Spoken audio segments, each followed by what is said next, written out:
నా తరపు నుంచి అందరికీ నమస్కారాలు. ఈరోజు నా విశేషం ఏంటంటే నీతి కథలు. నా కథ పేరు ఏంటంటే తెలివైన కాకి. ఒకరోజు కాకి నీరు కోసం వెతకసాగింది.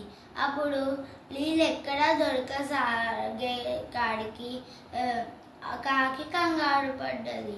అప్పుడు కాకి పట్టుదల వదలకుండా నీటి కోసం వెతుకుతూ ఉంటే ఒక కుండలో నీరు కనిపించింది.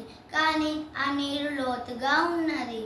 అప్పుడు పక్కనున్న రాళ్ళు తీసుకొని కుండలో వేసింది ఒక్కొక్కటి తన ముక్కుతోని. అప్పుడు నీళ్ళు పైకి వచ్చాయి. అప్పుడు కాకి ఆ నీళ్ళని గుటగుట తాగి ఆ కాకి అక్కడి నుంచి వెళ్ళిపోయింది.